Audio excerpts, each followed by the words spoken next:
Arya hung upside down inside the crushed car, blood running across her forehead as growls closed in from the darkness. Then 3 enormous wolves appeared outside the shattered window. She expected teeth. Instead, 2 of them began tearing apart the twisted metal to reach her, while the third stood guard. When one wolf looked directly into her eyes, something impossible stirred inside her. A flash of recognition she couldn't explain. Arya didn't know which of those wolves had recognized her, or why. She only knew this rescue was about to pull her into a world she never knew existed. Chapter 1. Trust the road, Arya. You're safe here. Those were the words Arya Thorne's father had given her before she left the city that morning. But safety, Arya was about to discover, could disappear in a single heartbeat. The deer came out of nowhere. 1 second, Arya was singing with the radio, both hands steady on the wheel as she followed the winding mountain road. The next, a huge buck stood frozen directly in her headlights, terror reflected in its eyes. Arya jerked the wheel hard to the right. The tires screamed across pavement slick with evening frost. The car spun. The guardrail rushed toward her too quickly. Then there was only air. Arya's scream caught in her throat as the vehicle plunged down the embankment. Metal shrieked. Glass exploded. Earth and sky spun together until pain became the only thing she could understand. At last, the car stopped rolling. It came to rest upside down against a cluster of pine trees. Arya hung from her seatbelt, dazed and gasping. Blood from a cut on her forehead ran into her eyes. Every breath sent pain through her ribs. Beyond the shattered windshield was absolute darkness, the suffocating darkness of deep wilderness. Then she heard a growl. It came low and deep from somewhere outside. Then another answered. The sound seemed to surround the wreckage. Arya's breathing turned sharp and frantic. She searched for her phone, but it had vanished somewhere during the crash. Her fingers found the seatbelt release. She pressed it. Arya dropped onto the roof of the overturned car with a cry. Pain exploded through her left ankle. Outside, the growling moved closer. She looked through the shattered driver's side window. 3 pairs of eyes gleamed beneath the moonlight. Wolves. But they were far larger than any wolves Arya had ever seen. One pair of eyes burned amber. Another shone silver. The third looked almost black, threaded with gold. Arya's heart slammed painfully against her injured ribs. She knew wolf attacks on humans were rare. But statistics meant nothing when 3 enormous predators were surrounding an injured woman trapped inside a wrecked car. She was bleeding. She couldn't run. To them, she had to look like prey. The amber-eyed wolf approached first, its enormous head lowered toward the broken window. Arya scrambled backward despite the agony in her ankle until her back hit the passenger side door. There was nowhere else to go. But the wolf didn't attack. Instead, it made a strange sound, somewhere between a whine and a growl, almost concerned. Then one massive paw scraped against the bent metal around the door. Arya stared. The animal was trying to widen the opening. "What are you doing?" she whispered, her throat raw from screaming. The silver-eyed wolf joined it. Together, the 2 wolves pulled and clawed at the twisted frame with a level of coordination that made no sense. Steel groaned under their strength. Behind them, the black and gold-eyed wolf remained perfectly still, watching the forest like a guard. Arya desperately searched for an explanation. Shock, blood loss, a hallucination. That had to be it. Wolves didn't rescue people. They didn't cooperate like this. They didn't. The damaged doorframe tore loose with a shriek of metal. The amber-eyed wolf pushed its head through the opening. It was close enough that Arya could feel its warm breath against her freezing skin. Its eyes locked onto hers. Something jolted through her. Recognition. Not hers. His. The thought made no sense, but she felt it anyway. Those amber eyes were too aware. Too intelligent. Almost human. Then the wolf carefully caught her jacket between its teeth. It pulled. Arya screamed as her injured ankle dragged over broken glass, but the wolf continued until she was free of the wreckage. The silver-eyed wolf immediately moved beneath one of her arms. The amber-eyed wolf took the other side. Together, they supported her weight. Arya's vision blurred. This couldn't be happening. 2 wolves were helping her walk. The black and gold-eyed wolf took the lead, moving through the forest while the others carried her behind him. "I'm dreaming," Arya whispered. Her voice shook. "I'm still in that car. I'm dying, and this is my brain shutting down." The amber-eyed wolf made the same low, almost worried sound. Its gaze met hers again, and Arya could have sworn she saw something inside those eyes. An apology, a promise, a desperate need to tell her something without words. The wolves carried her deeper into the forest, following paths Arya couldn't even see. Her ankle throbbed with every movement. Her head spun. Blood continued dripping from the wound on her forehead. She knew she should be terrified. She should be struggling. Instead, shock and exhaustion were dragging her toward unconsciousness, and the heat of the 2 enormous bodies pressed against her was the only thing keeping the mountain cold from taking her. Time became meaningless. Arya drifted in and out, aware only of paws moving steadily across the earth, and 6 strange eyes repeatedly checking her condition. Amber, silver, black and gold. They watched her as though keeping her alive mattered more than anything else. When Arya opened her eyes again, the forest was gone. Firelight flickered across wooden walls. She was lying in an actual bed beneath thick blankets smelling of pine, smoke, and something wild she couldn't identify. Her ankle had been wrapped in fresh bandages. The cut on her forehead had been cleaned and covered with gauze. Arya tried to sit up. Pain ripped through her body. "Don't move." She froze. The voice came from the shadows near the fireplace. Male, deep, rough, as though its owner wasn't accustomed to speaking often. "You're safe," the man said, "but you're badly hurt." He stepped into the firelight. Arya stopped breathing for a moment. He was tall and broad-shouldered, with dark hair falling beyond his collar. But his eyes were what held her. Amber. The exact same amber she had seen in the forest. "Who are you?" Arya managed. "Where am I?" "My name is Cade." He moved closer, then deliberately stopped several feet from the bed, as though he didn't want to frighten her. "You're in my cabin. My brothers and I found you after the accident." "Your brothers?" Arya stared at his eyes. "The wolves." Her voice dropped to a whisper. "That was you." Cade's jaw tightened. For several seconds he said nothing. Then he answered, "You should rest. We can talk when you're stronger." "No." Arya clutched the blanket. Every rational instinct told her she was in danger. Yet something deeper, something she couldn't understand, felt strangely safe around him. "Tell me the truth. What are you?" Cade's amber eyes met hers. She saw the same desperate need for understanding she'd seen in the wolf. "We're what humans call shifters," he finally said. "Werewolves, if you prefer the old name." He stopped. His hands clenched at his sides. "And you? What about me? You shouldn't have survived that crash. You shouldn't even be here. But the second I caught your scent on the wind, I knew." His voice lowered. "My wolf knew." Arya swallowed. "Knew what?" Cade looked caught between wonder and fear. "That you're mine." Chapter 2. The Brothers. Arya's heart stumbled. "I'm what?" "My mate." The word came from Cade as if he'd dragged it out of the deepest part of himself. "The one the moon chooses for us. The single soul in the world that completes ours." The room seemed to tilt. Arya touched the bandage on her forehead, needing something solid to remind herself that she was awake. The crash was real. The wolves were real. Shifters were real. And this stranger with the same amber eyes as the wolf was claiming she belonged to him. "That's insane," she whispered. "I don't even know you." "I know." Cade's fists remained tight at his sides.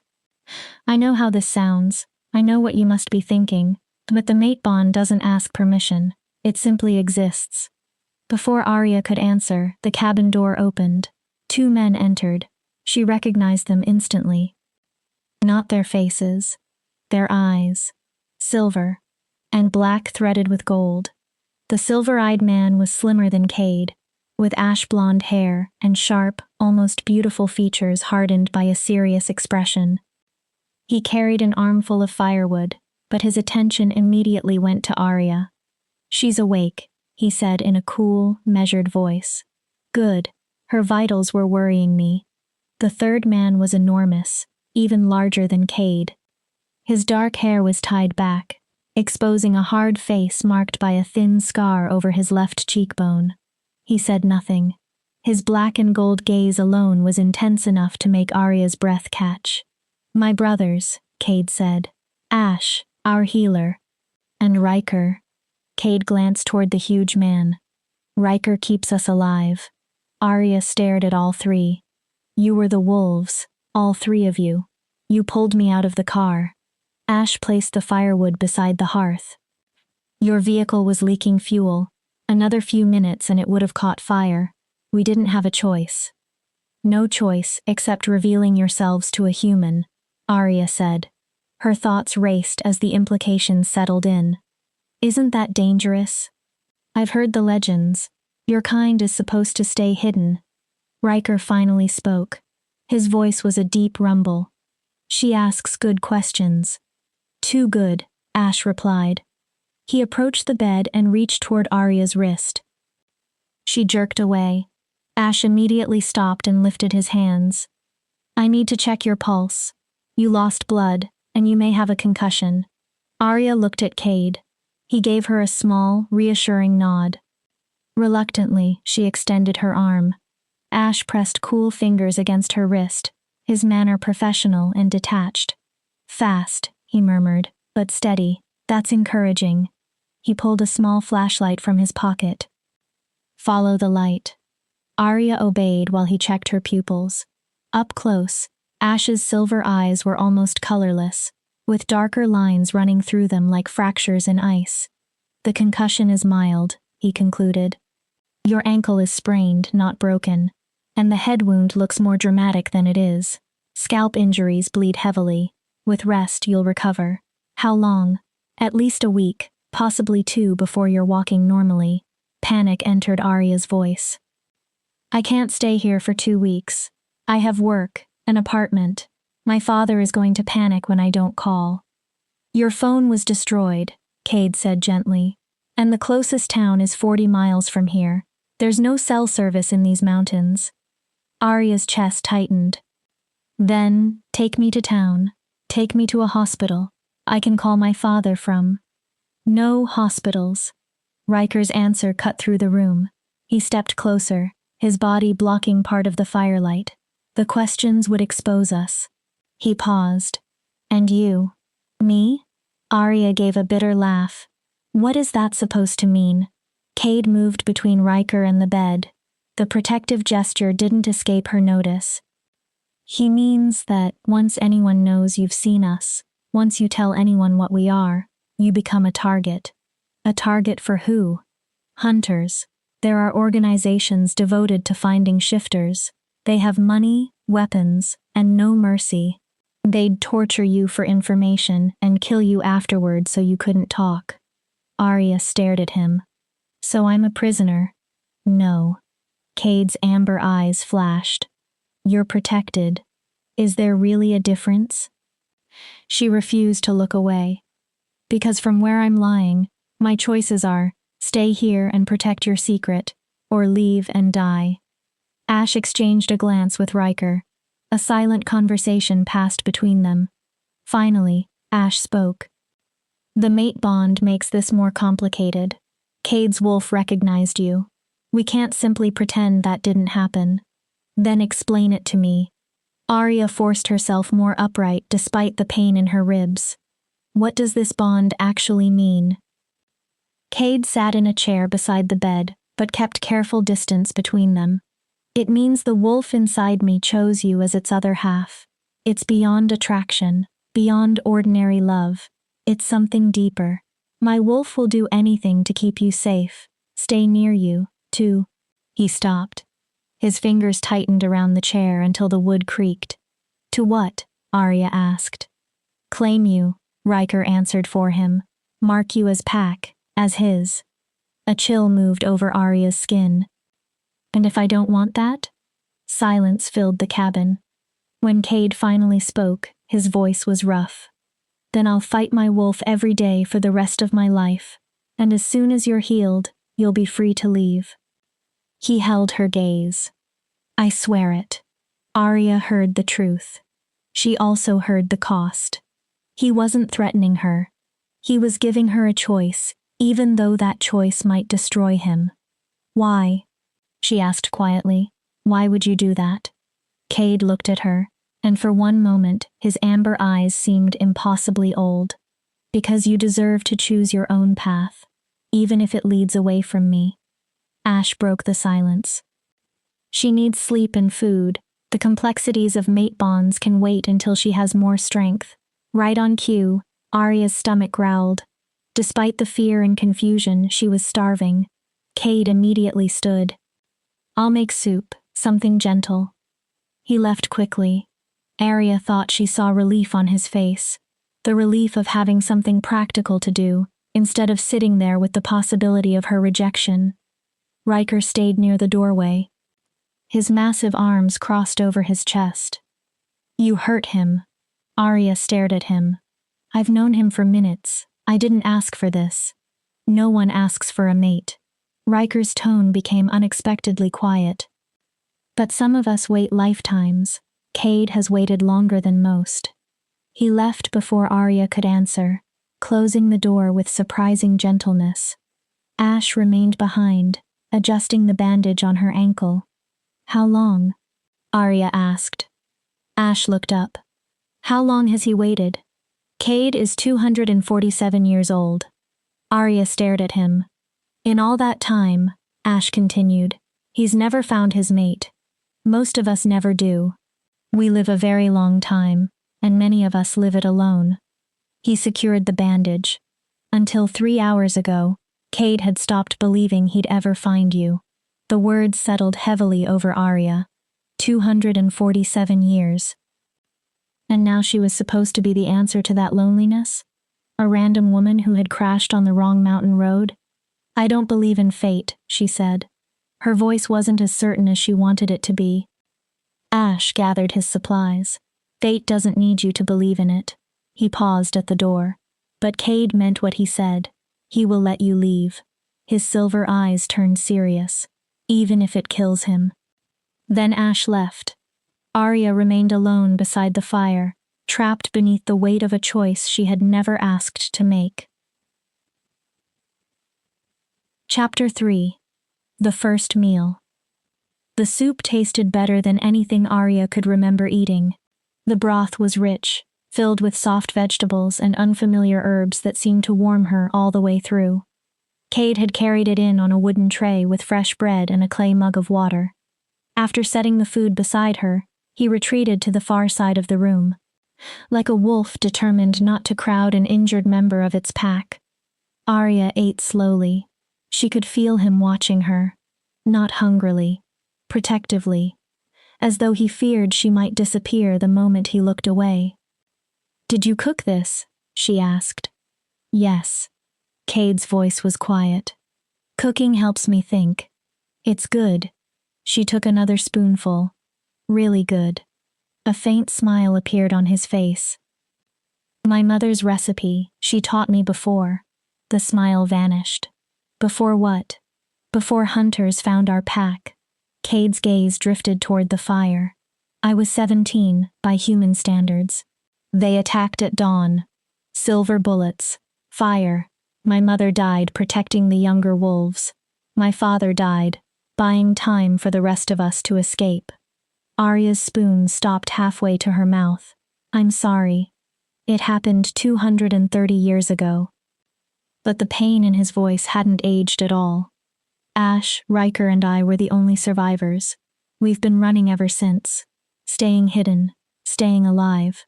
That's why you're here, Arya realized. So far from everyone. Isolation keeps us alive. Cade crossed his arms. Humans bring discovery. Discovery brings death. Then why save me? The question escaped before she could stop it. If humans are that dangerous, why didn't you leave me in the wreck? Cade's eyes flashed. His wolf rose behind them. Because you're mine. The word came out almost as a growl. Cade immediately drew in a hard breath. I'm sorry. I shouldn't have. No. Arya set down the spoon. Don't apologize for answering my question honestly. They watched each other through the firelight. Cade looked perhaps 30 years old. Strong features. Dark hair falling over his forehead. But his eyes carried centuries. What does it feel like? Arya asked. The bond? Cade remained silent for several seconds. Then his voice turned raw. Like breathing after you've been drowning. Like seeing light after centuries in darkness. Like realizing every day before you existed was only waiting. He stepped away from the wall and came slightly closer. My wolf knows you. Not only your scent or your face, it knows something deeper, your soul. His jaw tightened. And letting you go would tear me apart from inside. Arya's pulse quickened. But you said you would. I will. The answer clearly hurt him, because forcing you to stay would make me no better than the hunters who took everything from me. You deserve freedom. He looked directly into her eyes. Even if your freedom destroys me. Something in Arya's defenses shifted. This man could overpower her effortlessly. Yet he was offering her the right to walk away from the thing he'd waited more than 2 centuries to find. I don't understand you, she whispered. I don't expect you to. Cade reached for the empty tray. Without thinking, Arya caught his wrist. The instant their skin touched, electricity seemed to pass between them. Cade froze. His entire body went rigid. Amber disappeared from his eyes, replaced by brilliant gold. And Arya felt something too. A pull inside her chest. An invisible cord she hadn't known existed until that moment. Her palm burned where it touched him, but there was no pain. Only recognition. What is that? She breathed. The bond. Cade's voice sounded strained. It's trying to complete itself. Arya knew she should release him. Instead, she couldn't move. The warmth traveling from his skin into hers felt disturbingly familiar, like arriving home after wandering for years. Then the cabin door slammed open. Ash stood there, alarm in his silver eyes. We have a problem. Cade tore himself away from Arya. The sudden loss of contact felt almost painful. What kind of problem? The kind carrying rifles and tracking equipment. Ash's voice went cold. Hunters, 3 miles south, heading directly toward us. The atmosphere inside the cabin changed instantly. Riker appeared behind Ash, already preparing to move. They must have found the crash, he said. Then the blood trail we left carrying her here. Arya went cold. They're searching for me? They're searching for us, Cade replied. His warmth had vanished from his voice. He sounded like a man preparing for war. You were simply the trail that brought them here. Guilt hit Arya.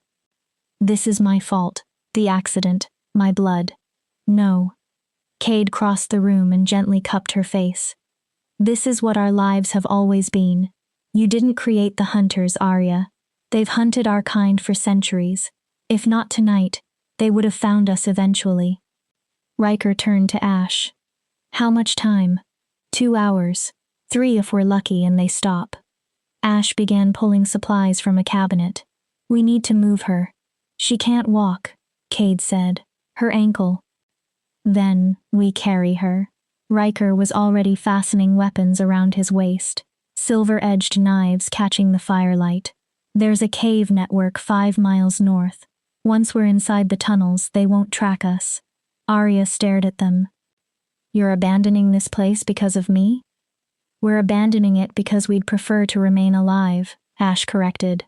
But this is your home. Arya looked around at the handmade furniture and the small signs of years spent building a life there. You're losing everything because things can be replaced. Cade's eyes fixed on hers. You can't. The certainty in his voice left Arya speechless. Ash threw him a pack. Take what matters, 10 minutes. The brothers worked without needing instructions. Ash packed medicines. Riker gathered weapons and food. Cade folded clothing and blankets with quick, practiced movements. Arya watched from the bed, useless and ashamed. They were leaving their home because she'd swerved to avoid a deer, because she'd bled on their mountain, because Cade's wolf had recognized her. I'm sorry, she said. Cade looked up. For what? Ruining your lives. Something fierce crossed his face. He covered the room in 3 strides and knelt beside the bed until his eyes were level with hers. Listen to me. His voice was low and absolute. You haven't ruined anything. He paused. You are everything. Arya stared at him. My wolf has howled alone in the dark for 2 centuries, Cade continued. The second I caught your scent, it sang. His hand closed around hers. You aren't a burden, Arya Thorne. You're the answer to a prayer I stopped believing would ever be answered. Tears burned in her eyes. You don't even know me. Then let me. The bond surged between their joined hands. Give me time. Give me one chance. And when this is finished, when you're healed and safe, if you still want to leave, I'll take you anywhere you choose. Why? Her voice cracked. Why would you do that? Cade's thumb moved gently across her palm. Because real love isn't possession. He held her gaze. It's wanting someone else's happiness more than your own. Before Arya could respond, Riker interrupted. Time's over. They're moving faster than we expected. Cade stood. The tenderness vanished behind a warrior's expression. How close? Mile and a half, maybe less. Riker shouldered his pack. We leave now.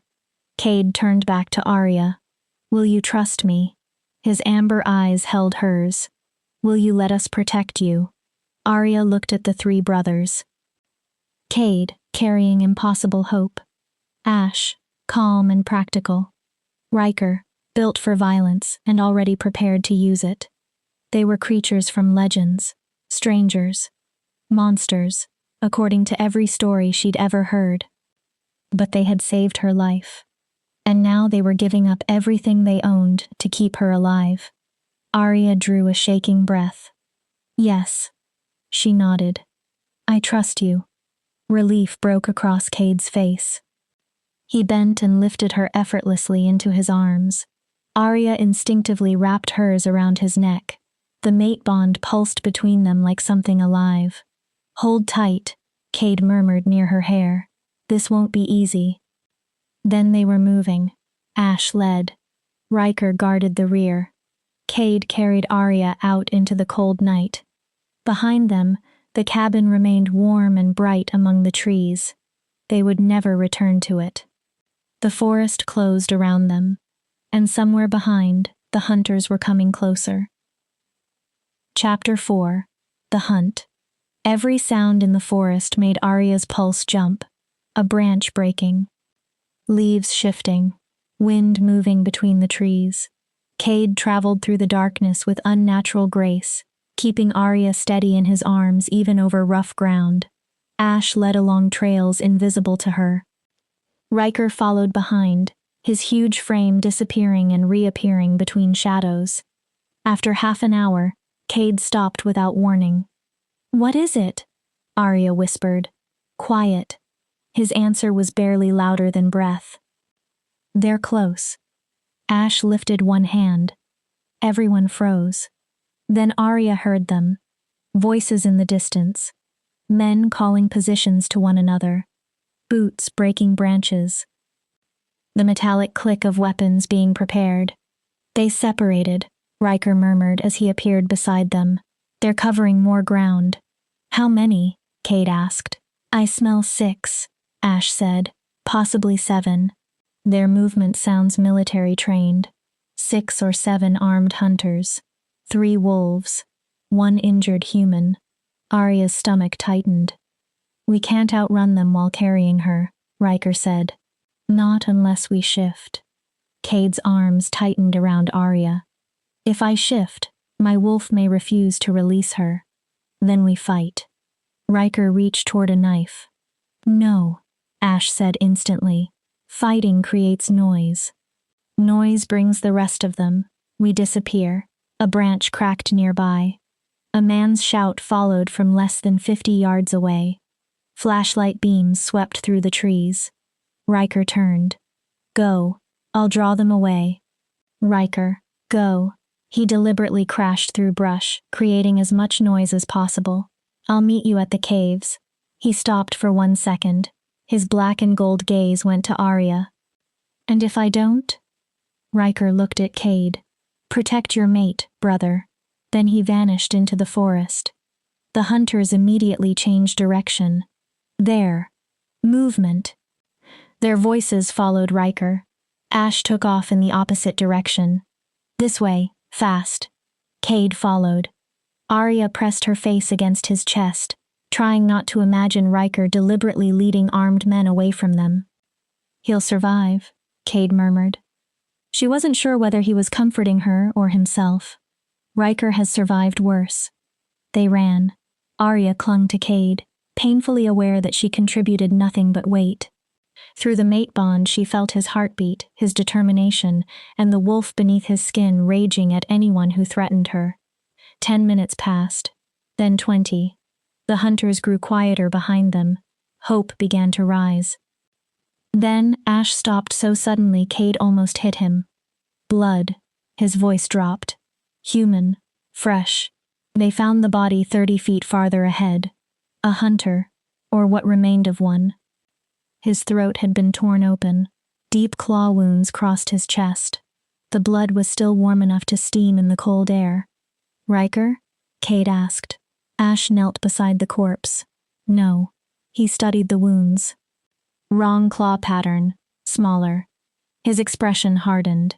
Female. Arya's breath caught. There are more wolves? We're inside Blackwater territory, Ash answered. We've always avoided them. Cade's face darkened. Then we have hunters behind us, and a hostile pack ahead. A howl cut through the trees. High. Eerie. A signal. Ash rose. They've marked our presence. Their alpha will hear that. She? Arya asked. Celine Blackwater, Cade said. The most ruthless alpha in the Northern Territories.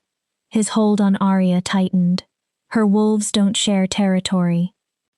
Ash added, and they don't negotiate. Another howl answered. Then another. Then another. How many? Cade asked. At least 6.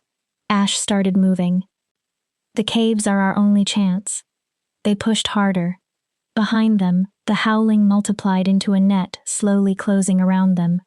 Arya's ankle screamed with each jarring step, but she swallowed every sound. The forest thinned. Stone began replacing trees.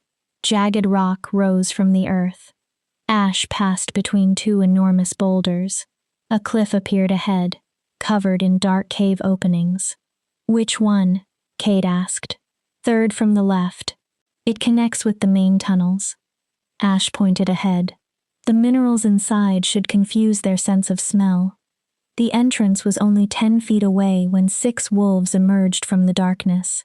They surrounded them with perfect precision.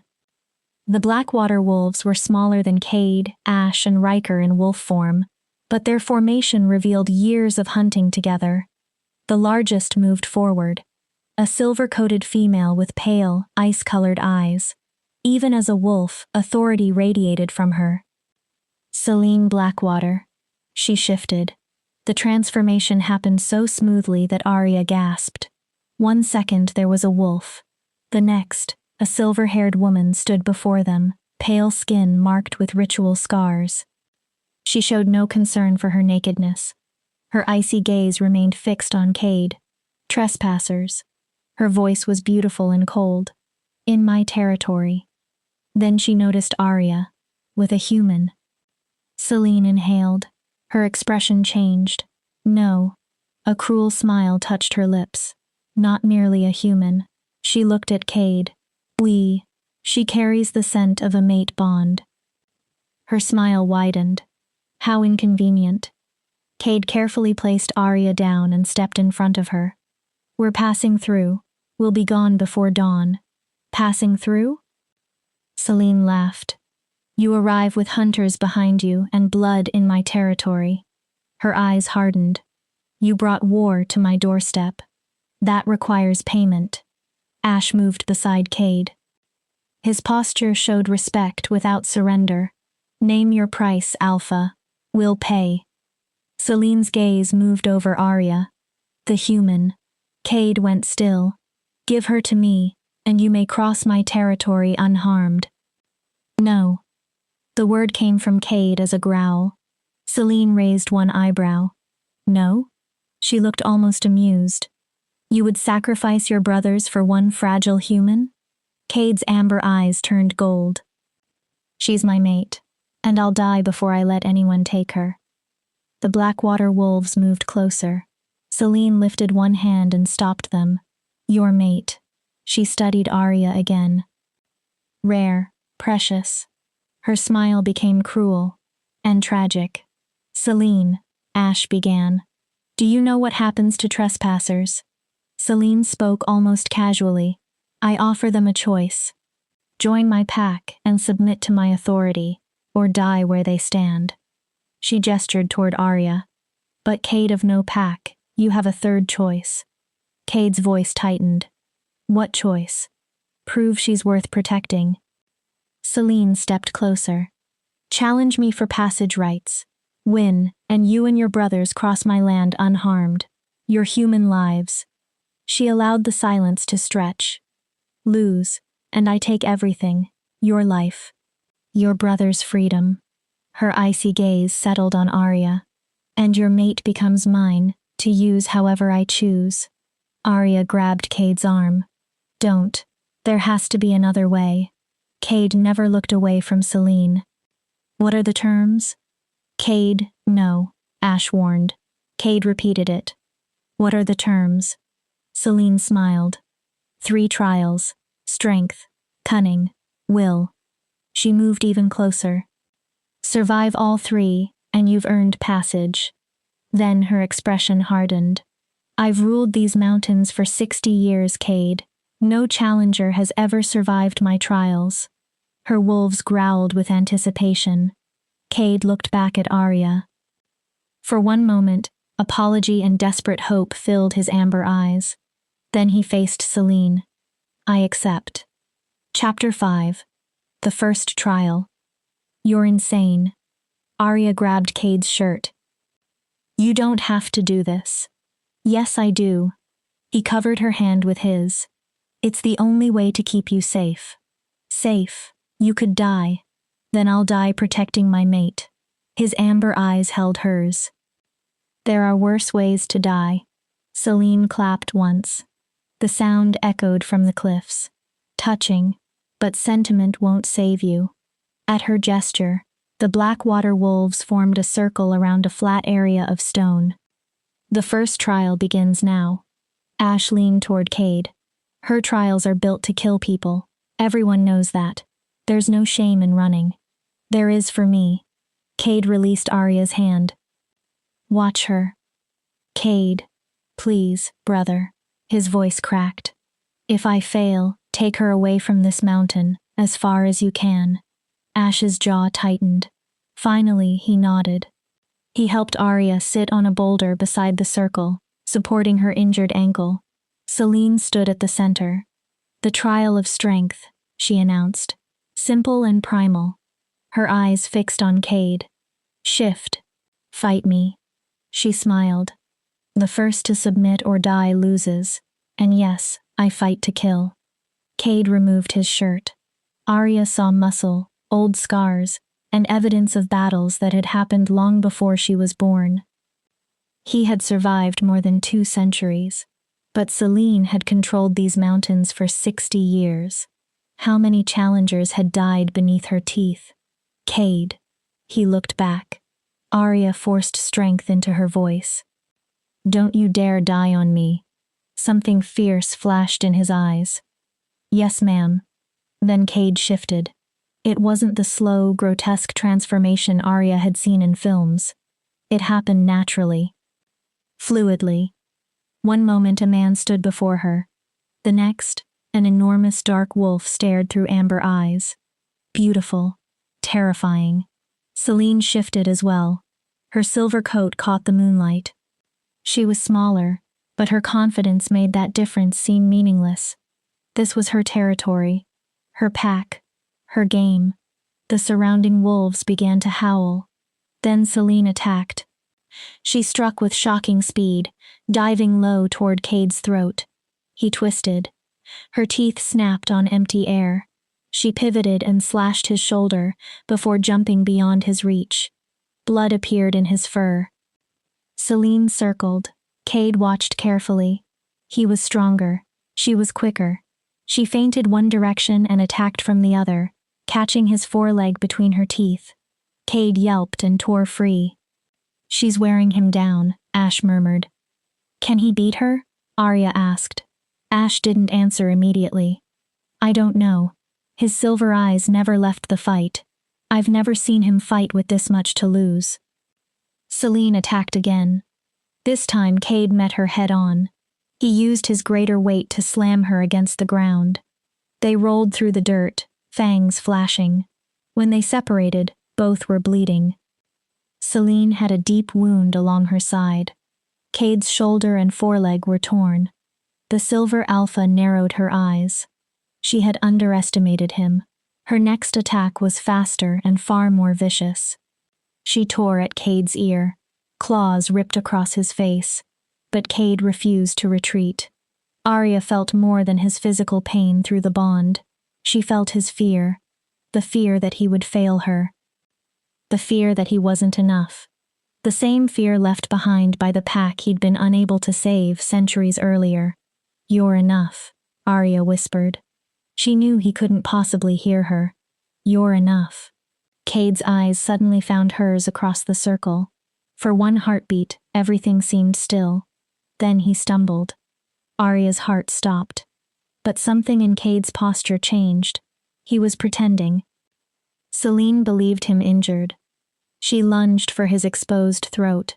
At the final instant, Cade twisted aside. Her momentum carried her beyond him. His jaws closed around her rear leg. He pulled. Selene crashed to the ground. Cade was on her instantly. His teeth hovered over her throat. He didn't bite. He didn't need to. Submit. Or die. The howling stopped. Only the harsh breathing of the two wolves remained. Selene could still fight. Arya could see the calculation in her pale eyes, but she also knew Cade now had the killing position. Slowly, Selene lowered her head. Submission. The movement was tiny. Her entire pack recognized it. Cade released her and moved back. Blood ran from wounds all over his body. Both shifted into human form. Selene rose with calm dignity despite the blood running down her leg. Cade swayed. Well fought, Selene said. Her tone had become more assessing than mocking. You survived the trial of strength. A pack member brought her a robe. Another brought clothing for Cade. He dressed stiffly. Arya wanted to go to him. Ash held her back. Not yet. His voice was quiet. The trials aren't finished. Selene slowly circled Cade. You're stronger than I expected. Smarter too. But strength won't save you from the next trial. Her cruel smile returned. Cunning requires another form of survival. She gestured. 3 wolves dragged someone from the darkness. Arya's breath caught. Riker. Silver chains bound his body. Wherever the metal touched him, angry red burns covered his skin. His face was bruised and his clothing torn. But his black and gold eyes still burned with defiance.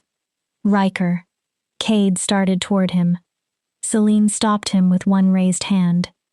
Your brother was caught trying to circle back and help you. Her mouth curved. Noble. A pause. Stupid. Then another. But noble. She stood beside Riker. The trial of cunning is simple. I ask 3 riddles. Answer every one correctly, and your brother walks free. Celine placed a silver dagger against Riker's throat. Fail once, and I open him from his neck to his stomach. Riker growled. Don't do it, Cade. Let her kill me. Get Arya out. Celine pressed the blade harder until blood appeared. Silence, or I'll remove your tongue before we begin. Riker stopped speaking. His eyes promised revenge. Cade stood pale and bloodied before them. What are your riddles, Alpha? Celine smiled. Listen closely. There are no second chances. She began. I am taken from a mine and locked inside a wooden case. I am never released from that case, yet nearly everyone uses me. What am I? Arya's mind immediately began working. Her father had given her riddles as a child, teaching her to think sideways instead of accepting the obvious answer. Cade answered first. Pencil lead. Graphite comes from a mine, is enclosed in wood, and is used without being removed. Disappointment flashed across Celine's face. Correct, she continued. The more you take away from me, the larger I become. What am I? Cade frowned.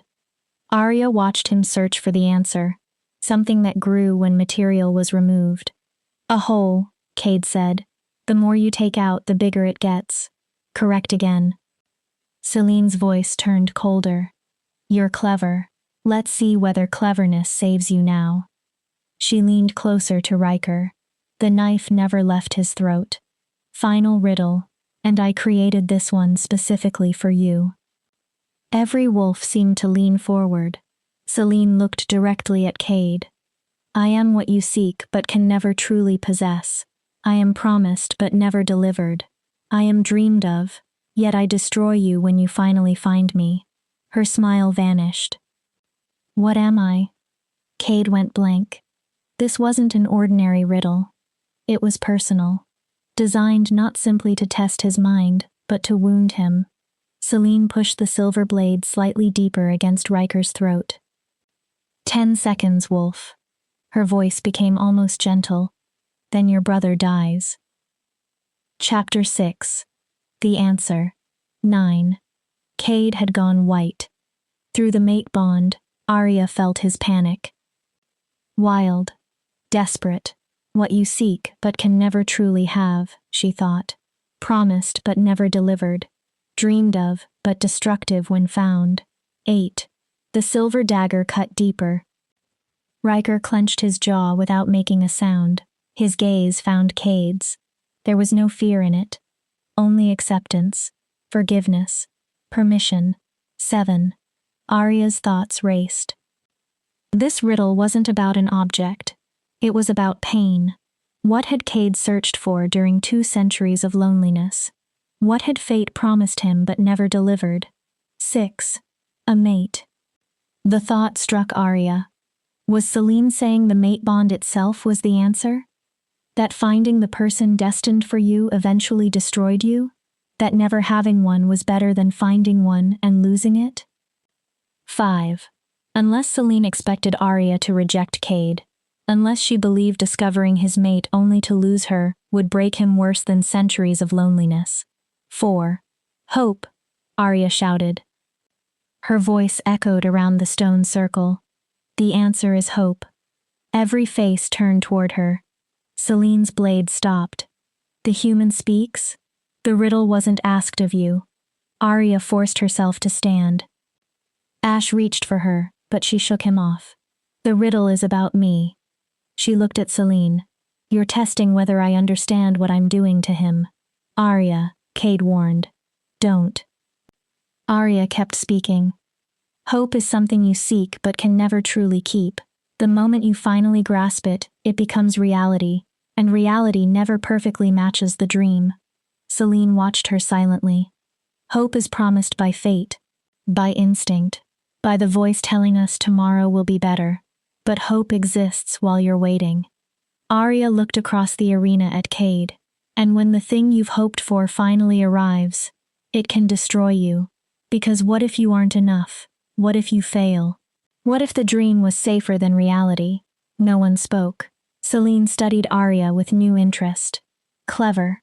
The blade moved away from Riker's throat. Very clever. Then she looked at Cade. But she didn't answer for you. I asked you. Hope, Cade said instantly. Understanding filled his face. The answer is hope. Celine narrowed her eyes. And do you agree with your mate's explanation? Cade never looked away from Arya. Every word. Celine became quiet. When she smiled again, it wasn't cruel. It was almost sad. Then perhaps you understand. She gestured toward Riker. Her wolves began removing the chains. Hope is the cruelest gift the moon gives us. It keeps us searching for something that may break us when we finally find it. Riker stumbled. Ash caught him and immediately examined the silver burns. I don't believe that, Cade said. Celine tilted her head. No? No. Cade walked toward Arya. Hope took me to her crash. Hope made me pull her out. And hope will carry us through whatever happens next. He took Arya's hand. The bond flared. Maybe reality will never equal the dream. Maybe I'll fail her 1,000 times. His amber eyes softened. But at least I will have tried. At least I'll have known her. Pain flickered across Celine's face. You speak like someone who hasn't lost yet. Her voice softened. But you will. Hunters, time, bad luck. Eventually something will take her. She looked at Cade. And the hope you're holding will become the thing that destroys you. Then let it. Cade's answer came without hesitation. Because a life without hope isn't a life. Celine turned away. Arya thought she saw tears in those pale eyes. You've survived 2 trials. Celine's voice became neutral again. One remains. Cade's expression hardened. The trial of will. What does it require? Everything. Celine faced them. The final trial is a choice. Her attention settled on Cade. Choose your mate's life, or your brother's freedom. Ash stepped forward. What does that mean? Celine's cold smile returned. I will release Arya. She can return to her human life healed and whole. I will erase every memory of tonight. Shifters, wolves, the mate bond, all of it. Arya went still. She will be safe from hunters and from our world. She won't spend her human life watching those around her outlive her while she grows old. Celine paused. In exchange, Cade, you and your brothers join my pack permanently. You live under my authority. No, Cade said immediately. Celine continued over him.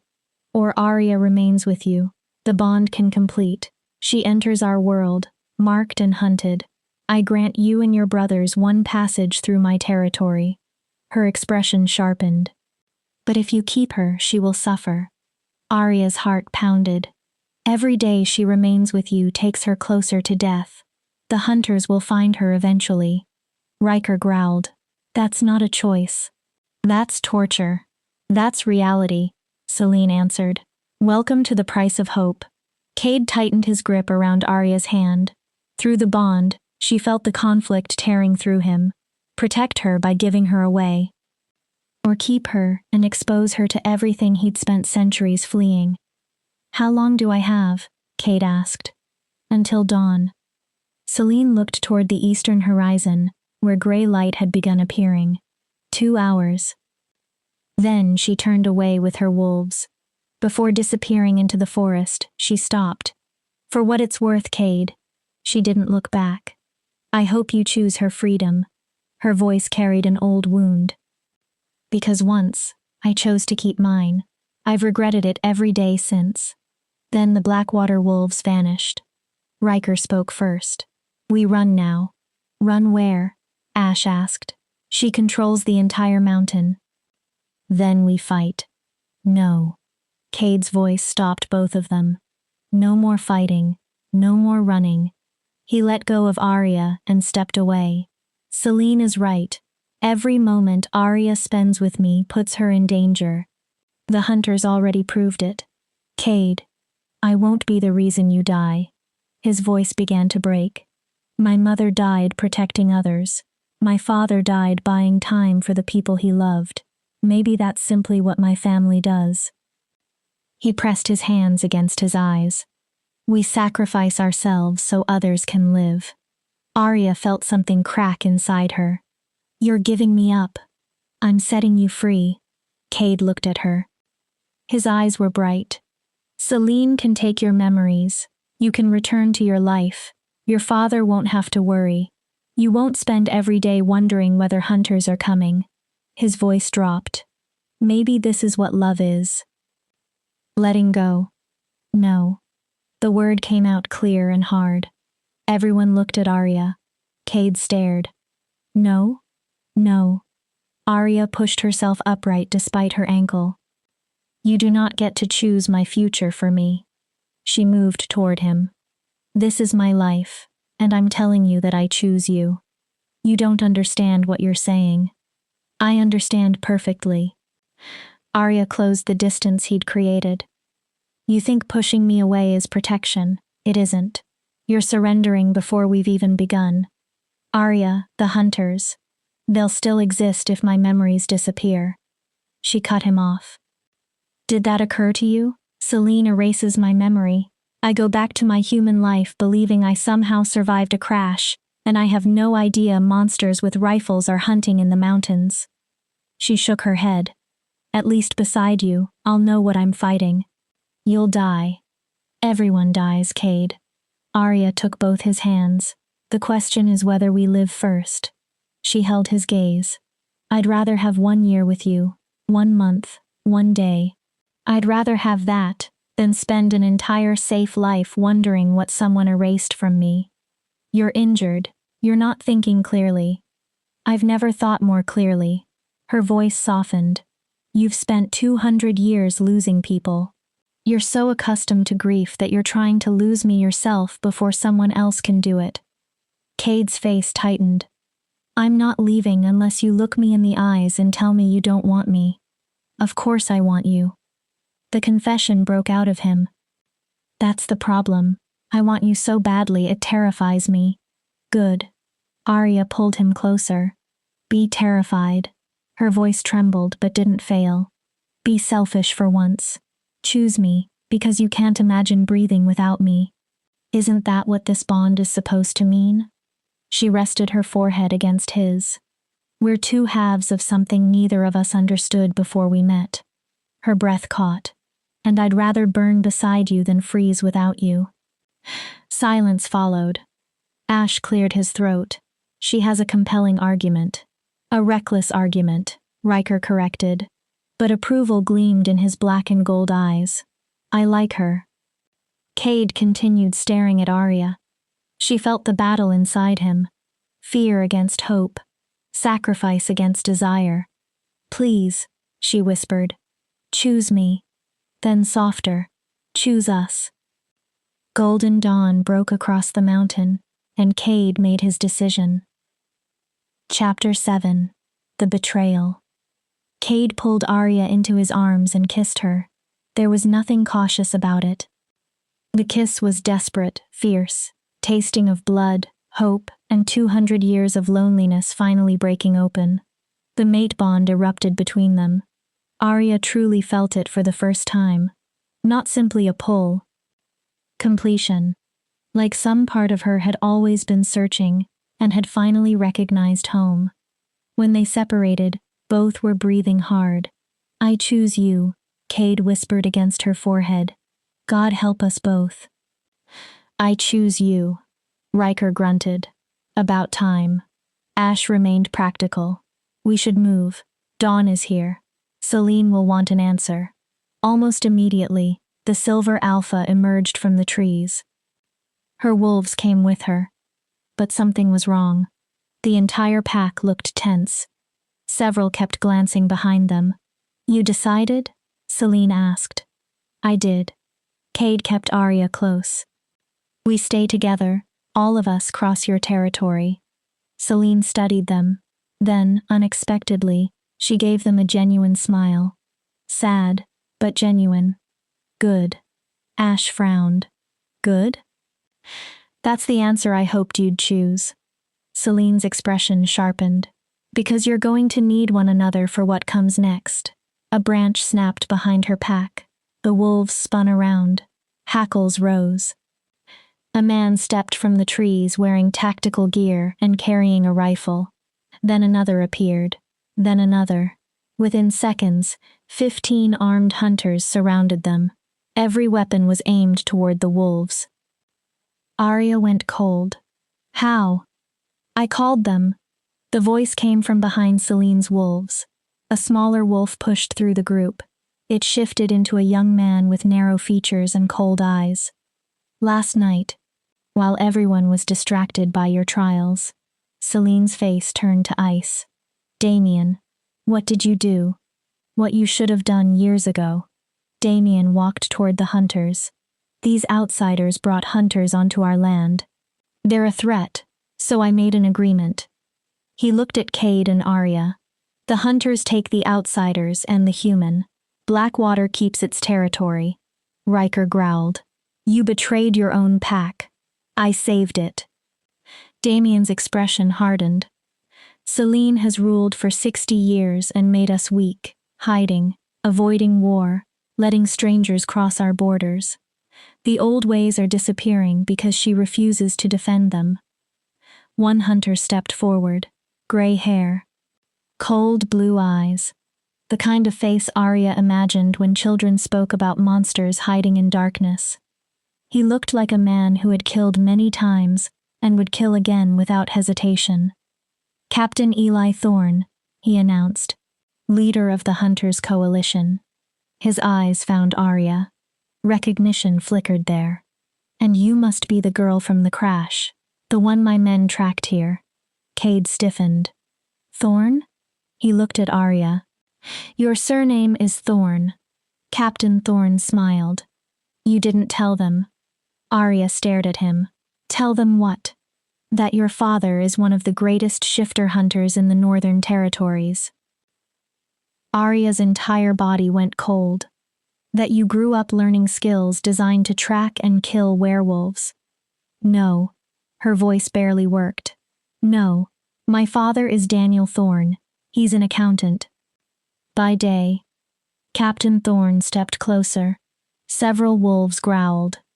At night, Daniel is the man who helped develop silver ammunition capable of killing a shifter with one shot.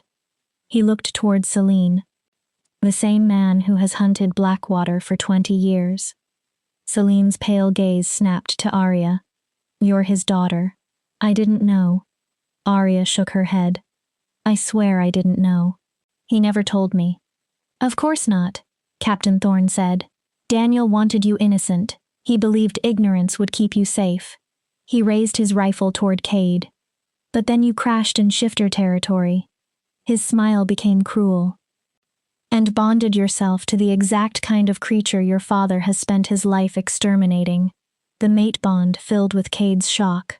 His wolf recoiled inside him. Arya felt it. She had been raised by a hunter. Trained by one. Even if she'd never understood what the training was really for. Cade. She reached toward him. Please.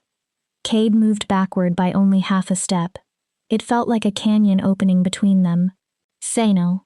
Captain Thorne laughed softly. Daniel is going to be devastated when he hears that his little girl became a wolf's mate. He turned toward his men. Silver rounds for the wolves. Standard ammunition for the girl. Take her alive. Riker shifted his stance. Like hell you will. 3 rifles immediately aimed at him. Easy, Captain Thorne said. You're outnumbered and outgunned.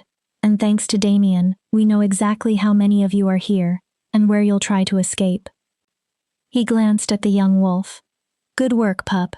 You'll receive your payment. Damien smiled. And you'll leave Blackwater territory afterward? Of course. The answer sounded false. Damien didn't notice. Celine did. She tensed to shift. A rifle pressed against her spine. Don't try it, Alpha, Silver will kill you before the transformation finishes. This is madness, Ash said. Arya didn't know what her father was doing. She's innocent. No one is innocent. Captain Thorne cut him off. She carries hunter blood. Daniel trained her even if she didn't understand his reasons. He tapped his temple.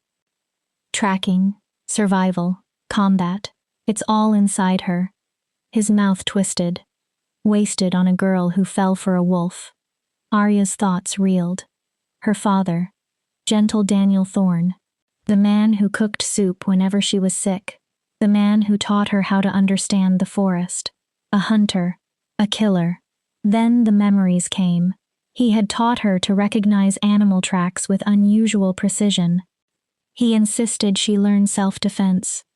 He always wore silver despite claiming to dislike jewelry.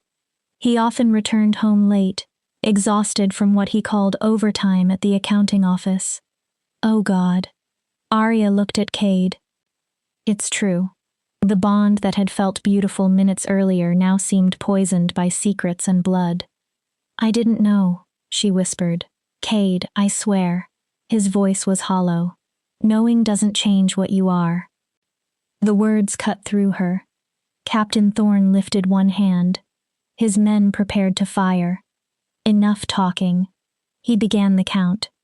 3, 2, wait. Celine's voice rang across the arena. You want wolves? She stepped forward. I'll give you wolves. Her pack stared at her. Take all of Blackwater in exchange for letting those 4 go. One of her wolves protested. Alpha, no. Celine silenced him with a look. I'm the prize you've wanted for 60 years. She stared directly at Captain Thorne. Release them, and I'll surrender. Captain Thorne considered the offer. Tempting. Then he smiled. But no, I think I'll take everyone. His hand dropped. Gunfire exploded. Cade threw Arya behind him. Silver bullets tore through the air. Celine shifted instantly and attacked the nearest hunter. Her pack followed. The arena became chaos. Fangs, gunfire, screams. Ash grabbed Arya. Run, the caves. Arya couldn't make herself move. Riker took a bullet through the shoulder. His scream told her immediately that it was Silver. He fell. A Blackwater wolf collapsed nearby, blood pouring from its chest. Cade shifted and launched himself toward Captain Thorne. A barrage of bullets drove him back. Smoking wounds appeared through his dark fur. Arya, move. Ash lifted her bodily and ran. A bullet passed beside her head.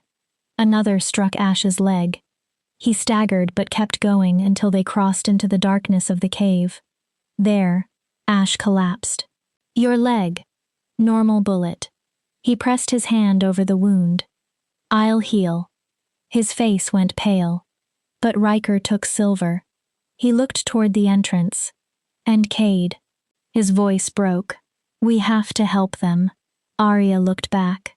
Cade was still fighting despite the blood covering him. Riker wasn't moving. Blackwater wolves were being shot down one after another. Strength meant little against silver weapons and superior numbers. And Captain Thorne stood at the center, directing the slaughter with cold efficiency. Arya felt sick. Her bloodline. Her father's work. Her entire hidden inheritance seemed written across that ground in silver and blood. Then she decided. She stood. Ash caught at her arm. What are you doing? Ending this. Arya limped toward the cave mouth. Arya, don't. She walked outside. Every rifle immediately turned toward her. Stop! Her voice echoed over the rocks. Stop shooting! The gunfire faded. I'll go with you. She looked directly at Captain Thorne. Willingly. Just stop killing them. Cade, still a wolf, snarled and tried to position himself between her and the hunters. He was too badly injured. Captain Thorne lowered his weapon. Smart girl, come here. Arya forced herself forward on her damaged ankle. Every instinct from the mate bond screamed at her to turn back toward Cade. She ignored it. Cade shifted into human form. His voice was ragged. Arya, please. I'm a hunter's daughter. She refused to look at him because she knew doing so would destroy her resolve. Maybe this is where I was always supposed to end up. When she reached Captain Thorne, he seized her arm hard enough to bruise. Excellent decision. He smiled toward Cade. Your mate just saved your life. I'd run before I reconsider. Cade stared at Arya with betrayal, desperation, and helpless rage. Then Captain Thorne pressed the barrel of his gun against Arya's head. Of course. His tone remained almost conversational. I never promised to let her live.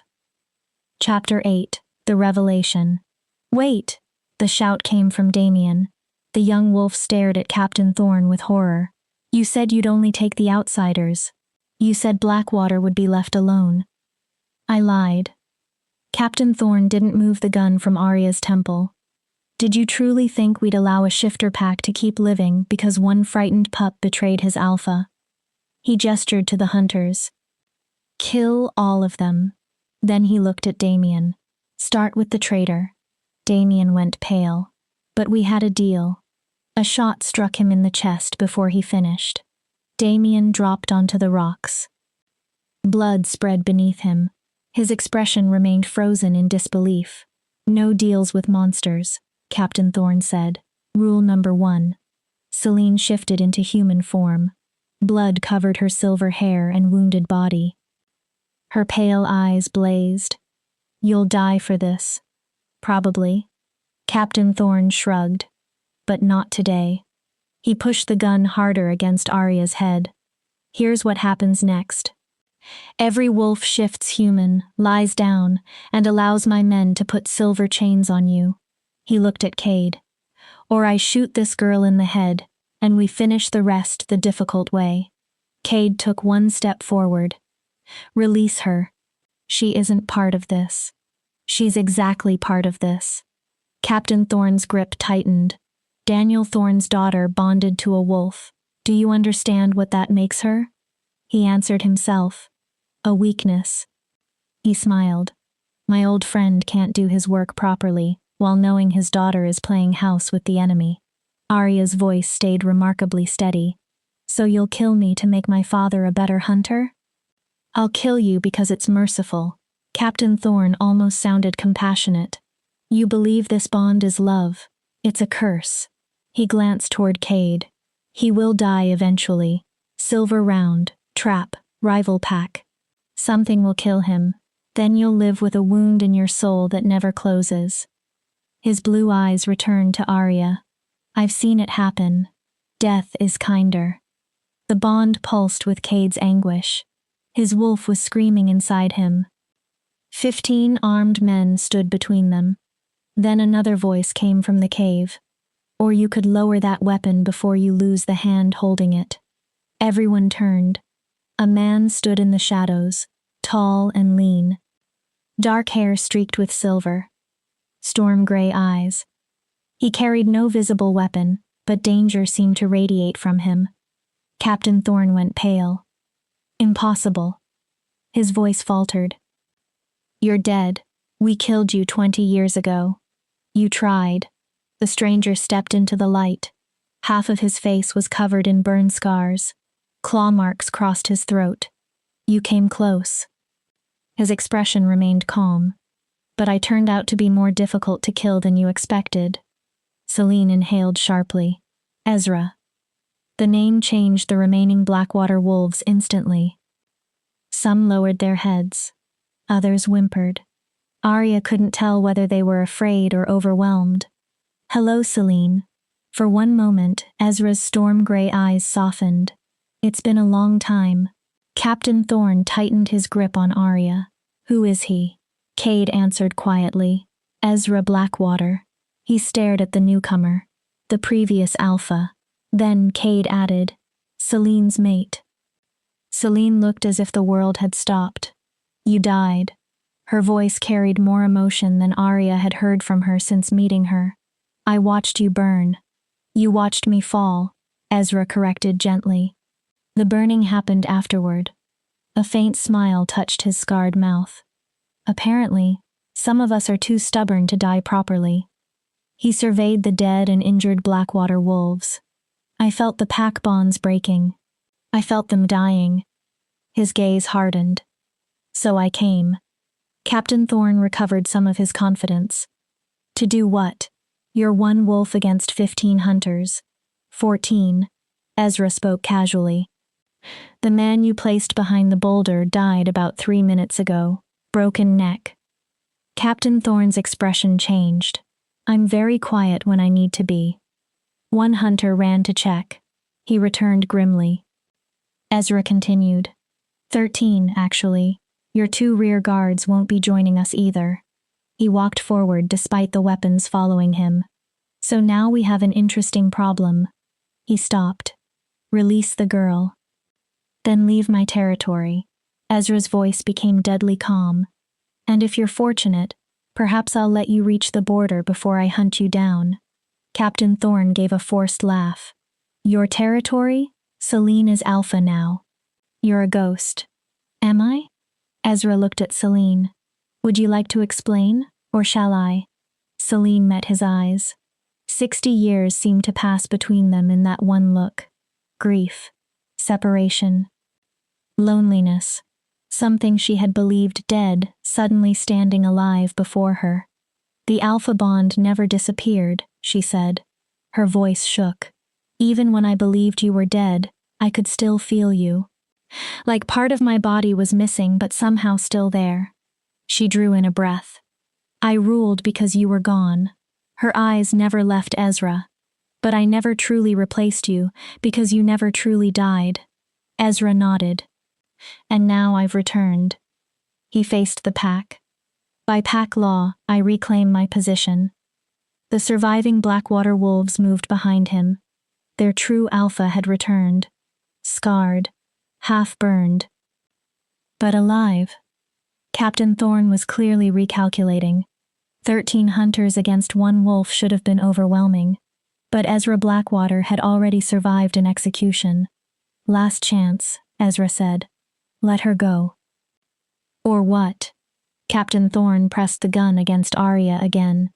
You can't kill all of us and save her before I pull this trigger. You're right. Ezra didn't react. I can't. Captain Thorne smiled. Then we're at a stalemate. No. Ezra's gaze moved to Arya. She can. Arya understood. Everything her father had ever taught her suddenly aligned. Every self-defense drill. Every pressure point. Every lesson she'd thought was meant to protect her from ordinary danger. She drove her elbow backward into Captain Thorne's solar plexus. As he gasped, she twisted from his grip and used his momentum against him. He crashed to the ground. The gun skidded across the rocks. For 1 second, everyone froze. Then the fight exploded again. Ezra moved first. 2 hunters fell before either could fire. Celine shifted and attacked another. Cade, wounded but furious, lunged toward the man closest to Arya. But Arya watched Captain Thorne. He crawled toward his fallen gun. Arya was closer. Her hand closed around the weapon. She aimed it at him. Don't. Captain Thorne raised his hands. Arya, listen. Your father. My father lied to me. Her hand remained steady. He lied my entire life. He made me part of this without even telling me. Her voice hardened. Every tracking lesson, every survival exercise, you used all of it to kill innocent people. They aren't people, Captain Thorne spat. They're animals. They're more human than you. Arya tightened her finger around the trigger. Cade was willing to die for me. Celine offered herself to save strangers. Riker led armed hunters away, knowing he might be captured. Her eyes burned. What have you done except lie and kill? Captain Thorne changed tactics. Your father will never forgive you if you shoot me. We've worked together for 20 years. We're friends.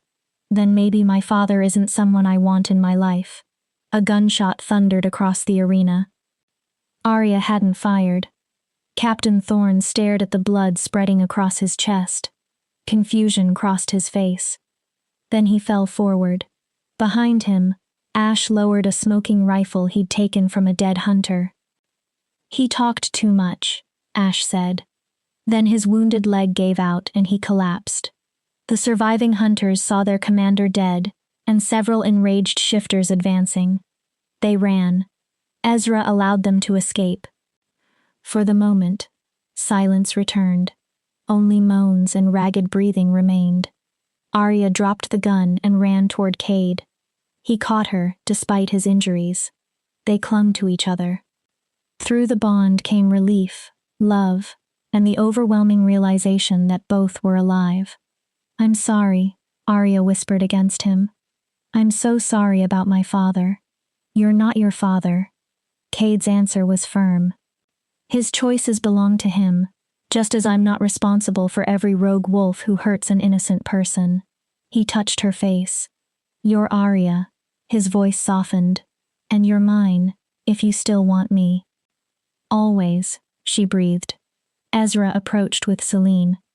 Up close, his scars were even more severe, but his storm-gray eyes were kind.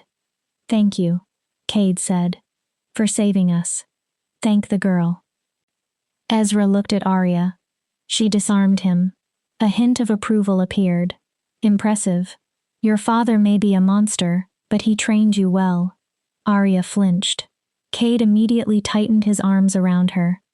Ezra's expression became serious. "We need to discuss what happens now." He looked toward the forest. "The hunters know this territory. More will come." Then he looked at Arya. "And Daniel Thorne will come too." Arya's stomach tightened. "He'll come for his daughter." Ezra paused. "And for revenge." The words settled over everyone. Arya had survived Captain Thorne only to face something worse. Her own father. A man who had lied to her for 23 years. A man regarded as one of the most dangerous shifter hunters alive. A man who would see her bond with Cade as betrayal. "Let him come," Arya said. The steel in her own voice surprised her. "I'm finished running." She looked at Cade. "I'm not hiding what I am or who I love." Pride filled Cade's expression. "Then we stand together. All of us," Riker added. Several wolves helped him toward them. He was pale from silver poisoning but still standing. Pack protects pack. He managed a faint grin. Even honorary members. Celine and Ezra exchanged a look. Then Ezra spoke. "Blackwater Pack will give you sanctuary." He looked at Cade, Ash, and Riker. "All three of you." Then at Arya. "And the human carrying hunter blood who chose wolves over her own kind." "Thank you," Ash said as one of the healers began treating his leg. "Don't thank me yet." Ezra looked toward the mountains. "Daniel Thorne won't stop until he recovers his daughter or buries her." His expression darkened. "And the coalition will not forgive what happened here." He looked at the wolves surrounding him. "War is coming. The question is whether we're ready when it arrives." Sunlight now covered the blood-soaked arena in gold. Arya stood in Cade's arms among wolves, death, and the promise of future violence. Yet for the first time she could remember, she felt exactly where she belonged. Chapter 9. The Bond Completed. Blackwater's main den lay deep within the mountain. Over centuries, natural caves had been widened and connected until the place resembled an underground village. Torches lined the stone corridors. The air carried smoke, earth, and the unmistakable scent of wolves. Arya sat inside a small infirmary while an older pack healer named Marina cleaned her injuries. The woman had silver-streaked hair pulled into a practical braid and worked with calm efficiency. "You're lucky," Marina said as she wrapped Arya's ankle again. "Another day of abusing this sprain, and you could have caused permanent damage." "I don't feel lucky." Arya winced when Marina tightened the bandage. "People died because of me." "People died because hunters are bastards," Marina replied. She didn't soften the statement. "Don't accept responsibility for someone else's evil. That road drives people mad." Across the room, Ash sat on another bed while a healer removed the bullet from his leg. His face stayed still. but pain tightened his silver eyes. Riker? Arya asked. Alive. Ash clenched his teeth while the healer worked deeper. Silver poisoning is slow, but Riker is stronger than most. He'll survive. And Cade? Ezra is treating him personally, Marina answered. The Alpha wants to speak with him. She glanced toward Arya. Probably about your bond. Arya's stomach tightened. Is something wrong with it? Marina and Ash exchanged a look. Not wrong, Ash said carefully. Incomplete. Arya frowned. You've acknowledged the mate bond. You've felt it, but you haven't sealed it. How do we seal it? The marking ritual, Marina explained. Cade's wolf formally claims you, and you knowingly accept. What exactly am I accepting? Marina's face remained gentle. A permanent mark, usually a bite on the shoulder or neck. It heals into a specific scar that other shifters recognize. She continued. They'll know you're mated and under pack protection. Marina hesitated. But there's more. Ash finished for her. The completed bond ties your lives together. Arya looked at him. His emotions become accessible to you. His pain, his happiness. Ash's expression turned grave. And his lifespan. What does that mean? Completed mates usually live and die together. Arya went still. If one dies, the other normally follows. Sometimes within hours. Sometimes days. If the surviving mate is unusually strong. Arya swallowed. So if Cade dies in this war, you die with him, Ash said. That's the full price of a mate bond. It isn't simply love, Arya. His voice softened. It's forever. Arya sat silently. She thought she had understood what choosing Cade meant. She hadn't. Completing the bond meant attaching her life to his so completely that eventually neither could survive without the other. Can I think about this? Of course, Marina said. She touched Arya's hand. There is no requirement to complete it immediately. Some bonds remain unsealed for years. Then Marina's expression became more serious. But every day you delay, Cade's wolf will suffer. The instinct to claim and complete is primal. Resisting it takes enormous control. Arya looked down. And if I decide never to complete it? No one answered immediately. Finally, Ash did. The bond would eventually break. He chose his words carefully. Cade would live. A pause. Technically, Arya raised her eyes. But he'd be damaged in ways that don't heal. Another impossible choice. Bind her life permanently to a man she had known for less than 2 days. Or walk away and leave him broken. I want to see him, she said. Marina nodded. He's with Ezra in the Alpha Chamber. I'll take you. The Alpha Chamber was enormous. Its ceiling rose 30 feet above them. Crystals trapped in the stone caught torchlight and scattered it across the walls like stars.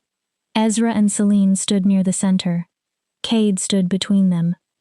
His wounds had been cleaned and bandaged. Someone had given him fresh clothing. But his amber eyes remained haunted. Then he saw Arya. The relief on his face made her chest ache. Arya. He spoke her name like a prayer. I'll leave you, Marina said. She retreated. Ezra studied Arya. Marina explained the marking. She did. And? Arya looked at Cade. Then at Ezra. Do I have a deadline? No formal one, Selene answered. But waiting makes the bond harder for both of you. She spoke without cruelty now. You'll feel the pull constantly. Separation may cause phantom pain. Sleep becomes difficult. Concentration becomes worse. And if we complete it? Then your pack, Ezra said. Not merely Cade's mate. Blackwater becomes responsible for you. His expression was absolute. We protect our own to death. Even though I'm human? Arya hesitated. Even though my father is a hunter. Especially because of those things. Ezra's storm-gray eyes remained serious. You chose this pack over blood. Loyalty like that is rare. He nodded once. We don't abandon someone who has proven herself. Emotion tightened Arya's throat. The supposed monsters had offered her acceptance without demanding she pretend to be someone else. "Can Cade and I speak alone?" Ezra looked at Celine. They nodded and left together. The heavy door closed. For the first time since the crash, Arya and Cade were completely alone. "I'm sorry," Cade said immediately. "I should never have." "Stop." Arya went to him. "Stop apologizing for things you didn't choose. You didn't ask for this bond any more than I did. But I want it." His voice broke. "God, Arya, I want it so badly that it scares me." He looked away. "But I will not pressure you. If you need time, take it. If you need distance, I'll give it. If you need to leave. What do you need?" Cade looked back at her. Everything was there in his eyes. Loneliness, fear, hope, love. "You," he whispered. "I need you like I need air." Then he forced himself to continue. "But I need you willing. I need you to choose this because you want it, not because the bond is pushing you, not because you feel guilty, not because you think you owe me." His voice became rough. "I need you to want this as much as I do." Arya lifted both hands to his face. "I crashed my car." A small, shaky smile appeared. 3 wolves who could have left me there pulled me from the wreck instead. You carried me through a forest. You treated my injuries." Tears began running down her cheeks. "I watched you fight for me, bleed for me, and when you believed giving me up would keep me safe, you were willing to sacrifice the thing you'd waited centuries to find." She shook her head. "I've known you for 2 days, Cade, and in those 2 days you've shown me more real care than some people show another person in an entire lifetime." Her smile strengthened. "So yes, I want this." She held his gaze. "I choose this. Then, I choose you." The sound Cade made was half laugh and half sob. "You're sure? I'm terrified." Arya didn't pretend otherwise. "But I'm sure." Cade pulled her into him. The bond flared like lightning. "The marking will hurt," he whispered into her hair. "Not terribly, but I know." Arya tilted her head, exposing her neck and shoulder. Marina explained. Cade stared at her. "If you do this, there is no going back." His voice became strained. "We'll be bound completely. Forever." "Good." Arya remained steady. "I'm finished running from destiny or fate or whatever brought us together." She exposed her neck farther. "Mark me, Cade." Her heart thundered. "Make me yours." Gold flooded his eyes. She felt his control beginning to fracture. "Here?" he asked. "Now?" "Here." Arya swallowed. "Now, before I lose my nerve." Cade framed her face between his hands. He kissed her with tenderness and desperation, carrying 2 centuries of waiting in one touch. When they separated, his canines had lengthened. His eyes burned amber gold. "I love you," he whispered. "I'll love you until the day we die." His forehead rested against hers. "And if anything exists afterward, I'll love you there too." "Then prove it," Arya breathed. Cade lowered his mouth to the place where her neck met her shoulder. She felt his hot breath, the points of his teeth, the mate bond gathering inside her like an approaching storm. Then Cade bit down. Pain flashed through Arya, sharp, bright, right. The bond exploded, no longer a tentative thread, a flood. Cade's emotions poured through her.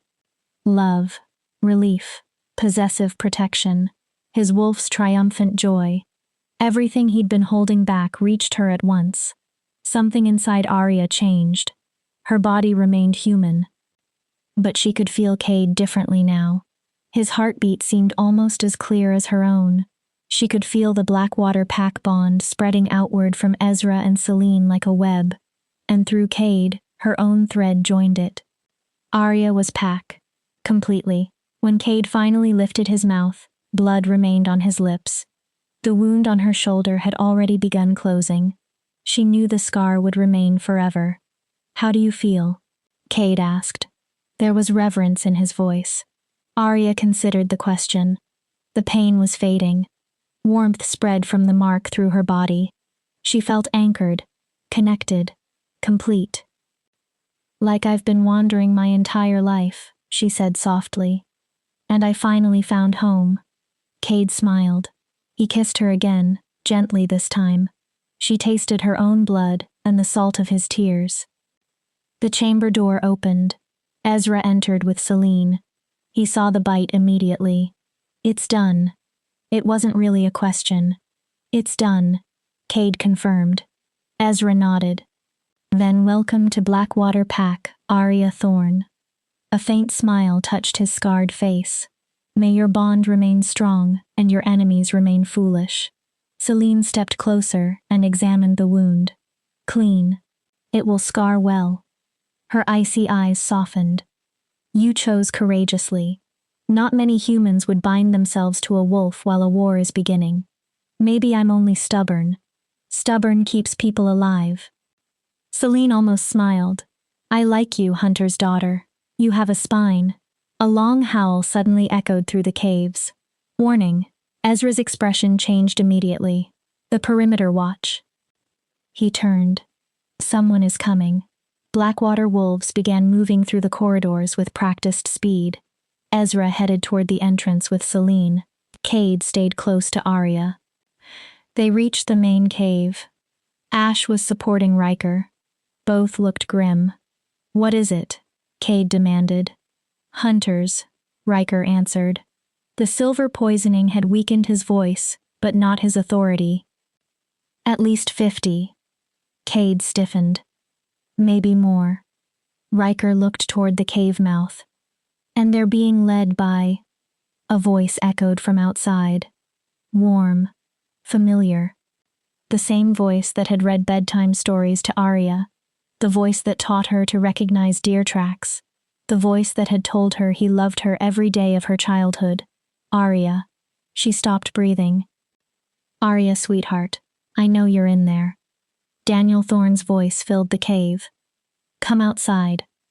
A pause. Let's talk. Please. Arya went cold. Her father had come. And he'd brought an army. Chapter 10. The Choice. Arya couldn't move. Her father's voice echoed through the stone corridors like something from a life that had already disappeared. Arya, please. Daniel sounded emotional. I know what Captain Thorne tried to do. I know you're frightened. His voice softened. I'm not here to hurt you. I'm here to bring you home. Cade found Arya's hand. Through the completed bond, she felt his uncertainty, his need to protect her, his willingness to fight, run, or follow whatever choice she made. What do you want? He whispered. Arya looked at him. 2 days. That was all. Yet it felt like she had known him far longer. Then she looked at Ezra and Celine, at Ash and Riker, at the Blackwater wolves who had accepted the daughter of a hunter. I want to speak to him. She took a breath. Alone. Absolutely not. Cade's answer came instantly. He brought 50 armed hunters. The second they believe he's in danger, they'll fire. I have to end this before more people die. Arya looked toward the entrance. Before my father does something neither of us can undo. She's right, Ezra said grimly. Cade looked at him in disbelief. If 50 hunters enter these tunnels, we'll be slaughtered. Gunfire echoes through stone, and silver bullets don't need much room. Celine studied Arya. You believe you can convince him to leave? I don't know. Arya touched the fresh scar on her shoulder. But I have to try. Then I'm going with you, Cade said. No. Arya placed both hands against his chest. He has to see me alone. She looked directly into his amber eyes. If you're standing beside me, he'll believe you're controlling me. I need him to understand that I chose you freely. The wolf inside Cade rebelled so strongly Arya could feel it through the bond. Everything in him screamed to protect her. Eventually, painfully, he nodded. 5 minutes. His voice was hoarse. If you're not back after 5 minutes, I'm coming after you. His eyes burned. 50 hunters or 500? Arya kissed him once. Then she turned toward the cave entrance. Outside, morning sunlight blinded her. As her eyes adjusted, she saw them.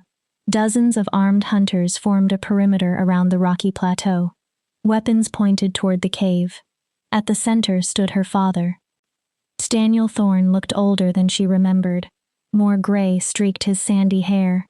More lines marked his face. But the warm brown eyes that had comforted her through nightmares were unchanged. Arya. Her name came out like a sob. Daniel stepped toward her. 10 rifles immediately tracked the movement. "Don't shoot," he barked. Then to his men, "Stand down." The weapons lowered slightly. Tension remained. "Hi, Dad," Arya said. Daniel's eyes swept over her injuries with the efficiency of someone far more experienced than an accountant. Then he saw the scar at her neck. All color left his face. "No." His voice fell apart. "Please tell me you didn't." "I did." Arya forced herself steady. "I completed the mate bond." She touched the mark. "I'm Blackwater Pack now." Daniel staggered as if she'd hit him. "Arya, you don't understand. That isn't love. That isn't choice. It's compulsion." He shook his head. "They've manipulated you, made you believe. No one manipulated me." Arya stepped toward him. "Cade offered me every possible way out." Daniel stared. "He was willing to let Celine erase my memories. He would have broken the bond and lived with the damage if that was what I chose." She held her father's gaze. "Does that sound like someone controlling me?" "They told you exactly what you needed to hear." Daniel's desperation increased. "I've studied these creatures for 20 years. I know how they manipulate humans." Arya's expression hardened. "Like you manipulated me?" Daniel flinched. 23 years of lies, Dad." Her voice started to break. 23 years of teaching me tracking and combat and never telling me why. "Arya, you made me part of your hunting without my consent. I was protecting you. You were using me." The words came through tears. "Every camping trip, every survival lesson, every time you taught me to follow tracks or attack weak points." She shook her head. "You were training me to become a hunter. I taught you those things so you could survive." Daniel's voice turned desperate. "There are monsters in this world, Arya. Real ones. I needed you ready in case they ever found you. Is that what you tell yourself?" Arya looked at the rifles surrounding them. "That you're protecting people?" Her voice softened.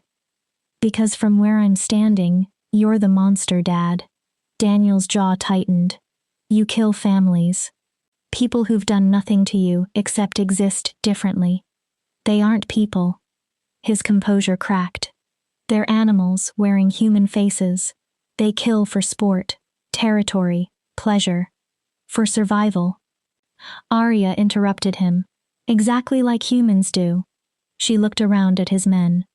"The difference is that wolves don't dress murder in uniforms and procedures and call it justice." Daniel fell silent. Pain twisted his face. Then he asked a question Arya wasn't prepared for. "Did he tell you what happened to your mother?" Arya froze. "What?" "Your mother." Daniel's voice became hollow. "She didn't die in a car accident." Arya stared at him.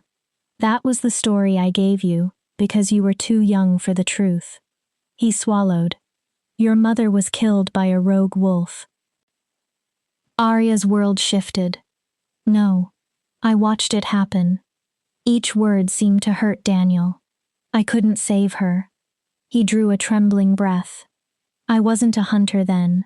I was an ordinary man with an ordinary life." His brown eyes filled with tears. "After I buried what was left of your mother, I swore every wolf in these mountains would pay." Arya couldn't speak. "I joined the coalition. I trained. I learned how to hunt the creatures that destroyed my family." Daniel looked at his daughter. "Everything I've done was for her." Then his voice broke. "And for you." Tears ran down Arya's face. "Come home." Daniel extended his hand. Please, sweetheart. For a moment, he looked only like her father again. We can repair this. There are rituals that break mate bonds. It'll hurt, but you'll be free. His hand remained out. You can have your old life back. Arya wavered. This was the man who had raised her, protected her, comforted her through childhood illness, injuries, and heartbreak. How could she choose wolves she had known for days over her own father? Then the mate bond pulsed. Cade. Warm. Steady. He wasn't forcing an answer through the connection, only giving her love and complete trust. Whatever she decided, he would accept it. Beyond him, Arya sensed the pack, a web of lives that had already begun supporting hers. She remembered Cade bleeding in Celene's trial, Riker deliberately drawing hunters away, Ash taking a bullet, Selene offering her own life for strangers, then Captain Thorne, Damien, the bodies, an army now surrounding the cave because everyone inside belonged to the wrong species. I'm sorry about Mom, Arya said. Daniel's hand remained extended. I'm sorry you lost her. Arya wiped her tears. And I'm sorry you've carried that pain for 23 years. Then she lowered her hand. Daniel's remained empty. But I'm not coming home. His face crumpled. Arya. The wolves didn't kill Mom. Arya kept her voice calm. One rogue wolf did. There's no difference. There is. She stepped closer. One criminal doesn't make an entire species guilty. Daniel shook his head. You taught me that yourself. He stopped. When I was 8, Arya continued, and I became afraid of strangers after that man tried to grab me in the park. You told me not to judge everyone by the actions of one person. That's different. It isn't. Arya's voice strengthened. You punished an entire species because one wolf killed Mom. She looked into his eyes. And while trying to destroy monsters, you became exactly what you hated. Daniel's breathing changed. A killer without mercy. I have mercy. Daniel gestured toward her. I'm showing it right now by giving you a way out. Then he looked toward the cave. But if you refuse, he motioned toward his army. I have orders from the coalition. His expression hardened. Every wolf inside that mountain is marked for death. Arya's stomach tightened. Daniel added, including the one who marked you. Silence stretched between them. Then you'll have to kill me too. Daniel stared at her. Arya's voice remained calm. Because I won't let you murder my pack. Her eyes filled again. And yes, Dad, they are my pack. She pressed one hand over her mark. My family, Daniel whispered. I can't lose you. His face twisted with grief. You're all I have left of your mother. Then don't lose me. Arya stepped close enough to touch him. Walk away. Daniel stared at her. Tell the coalition we escaped through the tunnels. Tell them whatever keeps your men from firing. Her voice softened. Please, Dad. Daniel's face revealed the battle within him. Father against hunter. Duty against love. His daughter against everything he'd sworn to destroy. If I let them go, his voice broke. The coalition will call me a traitor. He looked toward his own soldiers. They'll hunt me too. Then come with us. Arya surprised herself. Not as a hunter. She reached toward him. As my father. Daniel's eyes filled with pain. We can protect you.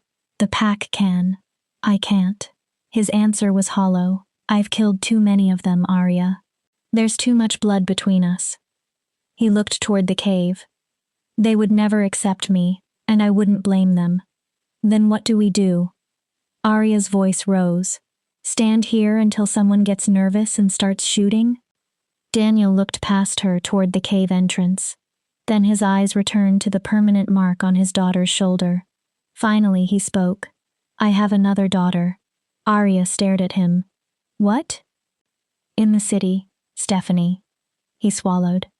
She's close to your age. Her mother was my second wife. She left years ago, but Stephanie stayed. Arya was too stunned to interrupt. Stephanie doesn't know about the hunting either. Daniel looked ashamed. I kept her outside it, the same way I tried to protect you. He took a breath. If I let you leave, I need you to promise me something. What? If anything happens to me, watch over her. Daniel's voice grew urgent. Protect her from the coalition, from rogue wolves, from this entire world. He met Arya's eyes. Promise me. Arya swallowed against the tightness in her throat. I promise. Daniel slowly nodded. Then he turned toward his hunters. Stand down. One man frowned. Sir, our orders. I said stand down. Daniel's voice suddenly carried 20 years of command. The wolves escaped through the rear tunnels. We were too late. The hunter looked confused. But sir, the cave is completely surrounded. Daniel turned his coldest expression on him. Are you questioning my official report? The soldier went still. Because we can discuss your concerns before coalition oversight. We can also explain how 50 trained hunters allowed a handful of wolves to outmaneuver them. The man's face paled. No, sir. He lowered his rifle. You're right. They must have escaped. Daniel looked at Arya one final time. Go. His voice was quiet now. Before I change my mind. He looked exhausted. Before my conscience catches up with my heart. Arya wanted to hug him, wanted to tell him she loved him, wanted somehow to close the distance between the father she'd known and the hunter standing before her. But there was too much blood in that distance. Too many lies. Thank you, she whispered. Don't. Daniel's voice turned raw. Just be happy. He looked toward the cave. Live well. Love that wolf of yours with everything you have. A sad smile touched his face. Life is too short for regret. He looked down. And I already have enough regret for both of us. Daniel ordered his men to withdraw. The hunters began moving toward the forest in controlled formation. He remained behind for several seconds, looking at his daughter. Alive, marked, chosen by wolves. Then Daniel turned and walked away. Arya watched him disappear among the trees. The mate bond pulled her toward Cade, but she needed one final moment. One moment to say goodbye to the life she had known, and to the father she had thought she understood. I love you, Dad, she whispered into the empty mountain air. Then she turned toward the cave. The second she crossed the threshold, Cade pulled her into his arms. Arya buried her face against his chest. She cried for her mother, for her father, for the girl she'd been only 3 days earlier. It's over, Cade whispered into her hair. You're safe. He held her tighter. We're safe. Ezra approached with Celine. Your father is a remarkable man, Ezra said quietly. Conflicted, broken, but remarkable. His scarred expression became thoughtful. Few hunters would have made the choice he just made.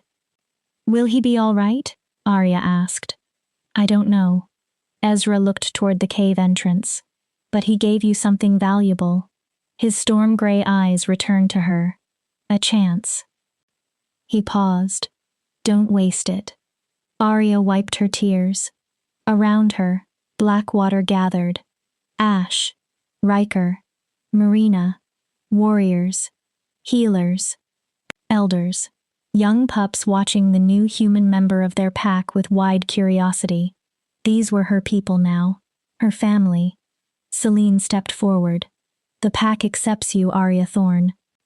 Her voice carried through the cave. Not only because you're Cade's mate. Celine's pale gaze held hers. You've proven your courage, loyalty, and strength. Then she said, Welcome home. The entire pack howled. The sound began low and rose until it shook the stone walls. Arya felt it through Cade, through the pack bond, through every part of herself. She was home. 3 months later, Arya sat on a cliff overlooking the valley, while sunset painted the mountains gold and crimson. Autumn had turned cold.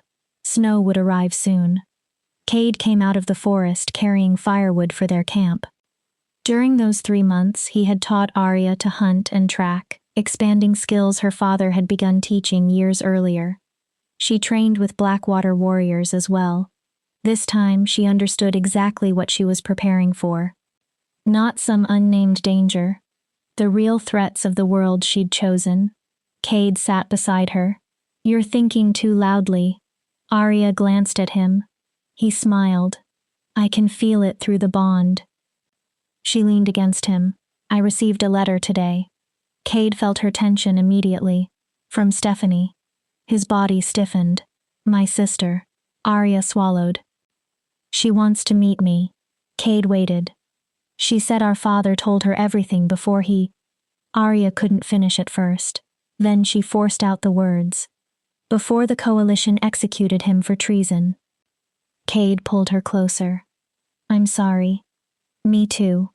Arya blinked back tears. "But he kept the promise he made that day." She pulled the letter from her pocket. "He protected Stephanie.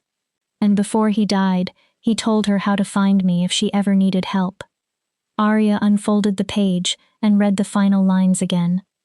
"I don't understand what you are now, or what our father became. But you're my sister, and I need family. Please write back."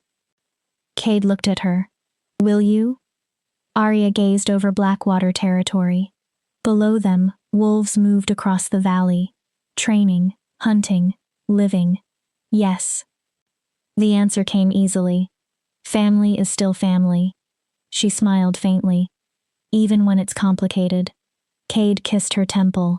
"You're going to be an amazing big sister. I learned from the best." Arya thought about Ash and Riker, Celine and Ezra, the entire pack that had accepted her. Stars began appearing over the mountains. Arya thought about the road that had brought her there. The crash. 3 wolves pulling her from a wreck. A father who had eventually loved her enough to let her go. A mate bond that had changed her understanding of everything. She had lost one family and gained another. She had discovered truths powerful enough to shatter the world she knew and force her to build a new one. She had learned that monsters weren't defined by species. They were defined by choices. And she had learned something else. Hope could destroy a person. But if they were brave enough to hold on to it, hope could also save them. Cade slipped his hand into hers. Their mate bond hummed between them. Steady. Unbreakable. "Ready to go home?" he asked. Arya squeezed his hand. Beyond him, she could feel the pack bonds calling her toward the den. Toward warmth. Family. Belonging. "Yeah." Arya stood and pulled Cade up beside her. "Let's go home."